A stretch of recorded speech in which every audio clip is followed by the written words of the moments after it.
गोकाक ते गँगखेडा येथे आणखीन एक भ्रूण लिंग शोध।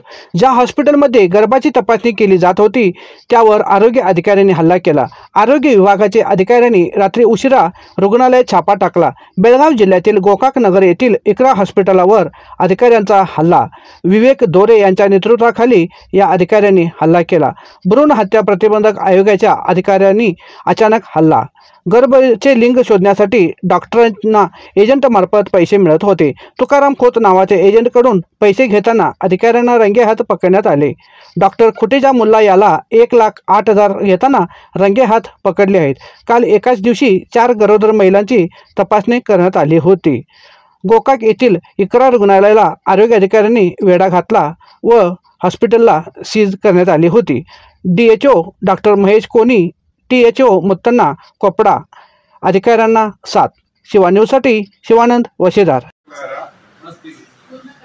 ನಾವು ಬೆಂಗಳೂರಿಂದ ಡಿಸ್ಟ್ರಿಕ್ಟ್ ಅಪ್ರೋಪ್ರಿಯೇಟ್ ಅಥಾರಿಟಿಗೆ ಗೊತ್ತಿರದಂತೆ ಯಾವುದೇ ನ್ಯೂಸ್ ಕೊಟ್ಟರೆ ಒಂಥರ ಇದಾಗುತ್ತೆ ಅಂತ ಹೇಳ್ಬಿಟ್ಟು ನಾವು ಗೋಕಾಕಿಗೆ ಬಂದ್ವಿ। ಗೋಕಾಕ್ನಲ್ಲಿ ನನಗೆ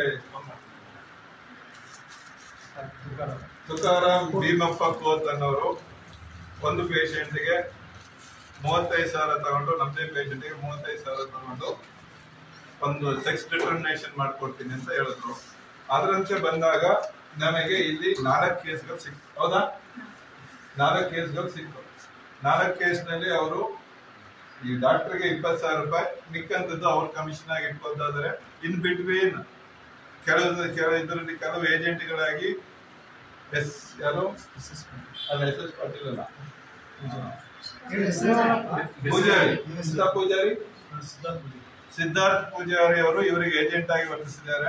ಅವರು ಸಹ ಇವರಿಗೆ ಕೇಸ್ ಕಳಿಸಿದಾಗ ಅವರಿಗೆ ಒಂದು 10,000 ರೂಪಾಯಿ, ಎಷ್ಟು 10,000 ರೂಪಾಯಿನ 10,000 ರೂಪಾಯಿ ಅವರಿಗೆ ಕಮಿಷನ್ ಕೊಡ್ತಾ ಇದ್ದಾರೆ।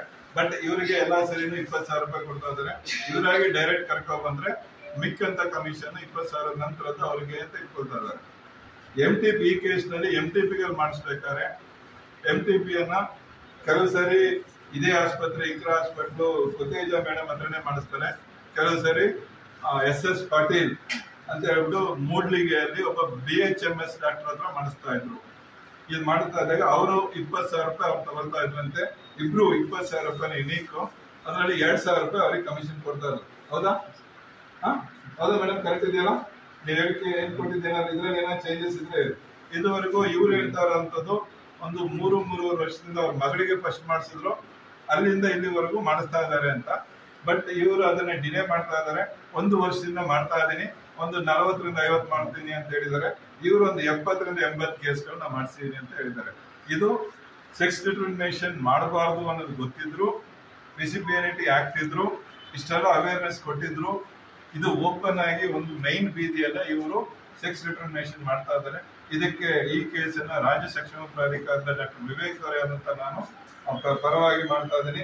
ಈ ಕೇಸನ್ನ ಇಲ್ಲಿ ಮುಂದೆ ಇನ್ವೆಸ್ಟಿಗೇಟ್ ಮಾಡಿ ಕೇಸನ್ನು ಇದು ಮಾಡೋದಕ್ಕೆ ಇಲ್ಲಿನ ನಮ್ಮ DHO ಮತ್ತು FW ಆಫೀಸರ್ ಭೋಗಿ ಅವರಿಗೆ ಮತ್ತೆ ಡಾಕ್ಟರ್ ಮಹೇಶ್ ಕೋನಿ ಅವರಿಗೆ ಕೇಸನ್ನ ಹ್ಯಾಂಡ್ ಓವರ್ ಮಾಡ್ಕೊಂಡು ಮುಂದಿನ ಇದಕ್ಕೆ ಏನ್ ಬೇಕೋ ಸಹಕಾರ ಮಾಡ್ತಾ ಇದ್ದೀನಿ। ಈ ಇದರಲ್ಲಿ MTPನೂ ಇದು ಮಾಡಿರೋದ್ರಿಂದ, ಅದನ್ನ ಅವರೇ ಒಪ್ಕೊಂಡಿರೋದ್ರಿಂದ ಮತ್ತು PCPNT ಸ್ಕ್ಯಾನಿಂಗ್ ನಲ್ಲೂ ಇವರು ಇನ್ವಾಲ್ವ್ ಆಗಿರೋದ್ರಿಂದ ಸ್ಕ್ಯಾನಿಂಗ್ ಮತ್ತೆ OT ಇದನ್ನ ಎರಡನ್ನು ಸೀಲ್ ಮಾಡ್ತಾ ಇದೀವಿ। ಅದನ್ನ ಆ ಪ್ರೊಸೀಜರ್ ಅನ್ನ ಇವರು ಮುಂದುವರಿಸ್ತಾರೆ।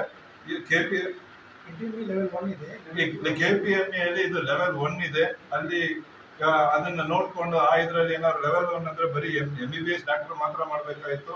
ಇವ್ರ ಯಜಮಾನ್ರು ಅನಸ್ಥೆಟಿಸ್ಟ್ ಇದ್ದಾರೆ, ಇವರು ಗೈನಕಾಲಜಿಸ್ಟ್ ಇದ್ದಾರೆ। 1B ತಗೊಂಡಿದ್ರೆ ಕರೆಕ್ಟ್ ಆಗಿರೋದು, ಅದು ಸಹ ಇದಿರೋದ್ರಿಂದ ಈ ಹಾಸ್ಪಿಟಲ್ ಅನ್ನ ಸೀಲ್ ಮಾಡೋದಕ್ಕೆ ಅವ್ರಿಗೆ ಡೈರೆಕ್ಷನ್ಸ್ ಕೊಟ್ಬಿಟ್ಟು ಮುಂದೆ ಹೋಗ್ತಾರೆ। ಎಷ್ಟು ವರ್ಷದಿಂದ ಆಗೋದಿದೆ, ಇಷ್ಟು ವರ್ಷದಿಂದ ಯಾಕೆ ಒಂದೇ ಇದು ಅವರೇ ಹೇಳಿಕೆ ಕೊಟ್ಟಿರಂಗೆ 3 ವರ್ಷದಿಂದ ಮಾಡ್ತಾ ಇದೀನಿ ಅಂತ ಅವ್ರು ಹೇಳ್ತಾ ಇದಾರೆ। ಮಗಳಿಗೆ ಫಸ್ಟ್ ಮಾಡಿಸಿದ್ರಂತೆ, ಈಗ ಇವ್ರು ಹೇಳ್ತಾ ಇರೋದು 1 ವರ್ಷದಿಂದ ಅವ್ಯಾಹತವಾಗಿ ಮಾಡ್ತಾ ಇದೀವಿ, ಒಂದು 30ರಿಂದ 40 ಕೇಸ್ ಮಾಡಿದೀನಿ ಅಂತಾರೆ। ಅವ್ರ 80ರಿಂದ 80 ಕೇಸ್ ಮಾಡ್ತಿದೀನಿ ಅಂತ ಇದಾರೆ। ಇದು ಕೇಸ್ ಬುಕ್ ಆದ್ಮೇಲೆ ಇದನ್ನು ಪೊಲೀಸರಿಗೆ ಕೇಸ್ ಹ್ಯಾಂಡ್ ಓವರ್ ಆಗುತ್ತೆ। CC ಆದ್ಮೇಲೆ ಪೊಲೀಸರು ಡಿಟೇಲ್ ಎನ್ಕ್ವೈರಿ ಮಾಡ್ತಾರೆ, ಯಾರು ಏನು ಅಂತ। ಇದನ್ನ ನಾವು ಮತ್ತೆ ಈ ಇಬ್ರು SS ಪಾಟೀಲ್ ಮತ್ತೆ ಪೂಜಾರಿ ಅವರನ್ನ ಅರೆಸ್ಟ್ ಮಾಡಿದ್ಮೇಲೆ ಅವರನ್ನು ಸೇರಿಸಿದ ಮೇಲೆ ಅವರಲ್ಲೇ ಇನ್ವೆಸ್ಟಿಗೇಟ್ ಮಾಡಿದ್ಮೇಲೆ ಪೂರ್ತಿ ಡೀಟೇಲ್ಸ್ ಸಿಗುತ್ತೆ. ಇದು ಇಲ್ಲಿ ನಿಲ್ಲೋದಿಲ್ಲ. ಒಂದು ಜಾಲ ಏನಿದೆಯೋ ಆ ಜಾಲ ಪೂರ್ತಿ ಹೊರಗೆ ಬಂದ್ರೆ ಅದು ಪೂರ್ತಿ ಗೊತ್ತಾಗುತ್ತೆ. ಇದು ಯಾಕಂದ್ರೆ ಸ್ಟಿಂಗ್ ಆಪರೇಷನ್ ಮಾಡಿರೋಂಥದ್ದು ಇವರೆಲ್ಲ ಸಮಾಜದಲ್ಲಿ ಗಣ್ಯ ವ್ಯಕ್ತಿಗಳಾಗಿ ಪೋಸ್ ಕೊಟ್ಕೊಂಡು ಏನು ಮಾಡದೆ ಸ್ಥಿತಿಯಲ್ಲಿ ಇರ್ತಾರೆ. ಸ್ಟಿಂಗ್ ಆಪರೇಷನ್ ಅಲ್ಲಿ ಹೊರಗೆ ಬಂದಾಗ ನನಗೂ ಈಗ ಯಾಕಂದ್ರೆ ಯಾರು ಏನಂತ ನಾನು ಆಕ್ಚುಲಿ ಬೆಂಗಳೂರಿಂದ ಬಂದಿರೋದು, ಐ ಟುಕ್ ಪೊಲೀಸ್ ಪರ್ಮಿಷನ್, ಆಮೇಲೆ ಇವರಿಗೆಲ್ಲ ಇಂಟಿಮೇಷನ್ ಕೊಟ್ಟೆ. ಯಾಕಂದ್ರೆ ಇವ್ರುಗಳಿಗೆ ಏನಾದ್ರು ನೆಂಟಿದ್ರೆ ಗೊತ್ತಾಗಲ್ಲ, ಫೈಲ್ ಆಗುತ್ತೆ ಅನ್ನೋ ಉದ್ದೇಶದಿಂದ ಇವ್ರನ್ನ ಲಾಸ್ಟಿಗೆ ಕರೆದಿರ್ತೀವಿ. ಅವ್ರಿಗೆ ಗೊತ್ತಿರಲ್ಲ, ಯೂಶಲಿ ಅವ್ರಿಗೆ ಗೊತ್ತಿರಲ್ಲ. ಅವರು ಸಹ ಸ್ಟಿಂಗ್ ಆಪರೇಷನ್ ಮಾಡೋದಕ್ಕೆ ಅವ್ರಿಗೂ ಟ್ರೈನ್ ಮಾಡ್ತಾ ಇದೀವಿ. ಅವರೇ ಇಂಡಿವಿಜುವಲ್ ಆಗಿ ಮುಂದೆ ಮಾಡ್ತಾರೆ. ಸರ್ ಏನೊಂದು ಪ್ರಾಕ್ಟೀಸ್ ಮಾಡಬೇಕಾದ್ರೆ THO ಒಂದು ಇದು ಕೊಡ್ಬೇಕಾಗುತ್ತೆ ಸರ್, ಪರ್ಮಿಷನ್ ತಗೋಬೇಕಾಗುತ್ತೆ. ಇದು THO ಗೊತ್ತಿರಲಿಲ್ಲ ಮಾತಾಡಿ ಸರ್. ಈ THO ಗೊತ್ತಿದ್ರೆ ಅವರೇ ಮಾಡ್ತಿದ್ರು. ಇದು ಏನಂದ್ರೆ ಇವರು ಈ ಎಲ್ಲ ಇಲ್ಲ, ಈಗ ನನಗೆ ಇವತ್ತಿನ ದಿನ ಪೂರ್ತಿ ಇವತ್ತು ಕುತ್ಕೊಳ್ಳೋಕೆ ರೆಡಿ ಇರ್ಲಿಲ್ಲ. ಇಲ್ಲ ನಾ ಮಾಡಿಲ್ಲ ಅಂತ ಯಾವಾಗ ನಾವು ಪ್ರೆಗ್ನೆಂಟ್ ಮೇನು ರೆಕಾರ್ಡಿಂಗ್ಸ್ ತಂದು ತೋರಿಸಿದ ಮೇಲೆ ಇವ್ರಿಲ್ಲ ನಾವು ಮಾಡಿರೋದು ಕರೆಕ್ಟು, ನಾವು ಮಾಡಿದೀವಿ, ಒಪ್ಕೊಂಡಿದ್ರು. ಅವ್ರು ಇವತ್ತಿನ ದಿನ ಚೀಟಿನೇ ಸಿಕ್ತು.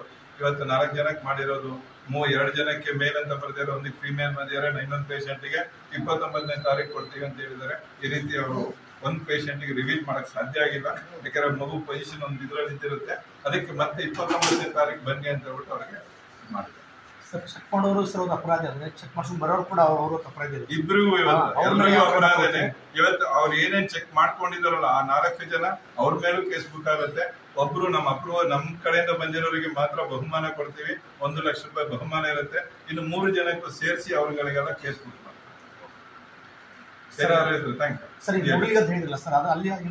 ಅಲ್ಲಿಗೆ ಈಗ ಇಮಿಡಿಯೇಟ್ ಅವ್ರಿಗೆ ಹೇಳಿದ್ದೀನಿ. ಆಲ್ರೆಡಿ ಅವ್ರಿಗೆ THO ಇವ್ರಿಗೆ ಹೇಳ್ಬಿಟ್ಟು ಅವ್ರನ್ನ ಕೇಸ್ ಬುಕ್ ಮಾಡಕ್ ಹೇಳಿದೀನಿ. ಮೂಡ್ಲಿಗಿ ಮತ್ತೆ ಮೇದ್ರಲ್ಲಿನ ಇದ್ದದ್ದು ಪೂಜಾರಿ ಏನಿರೋದು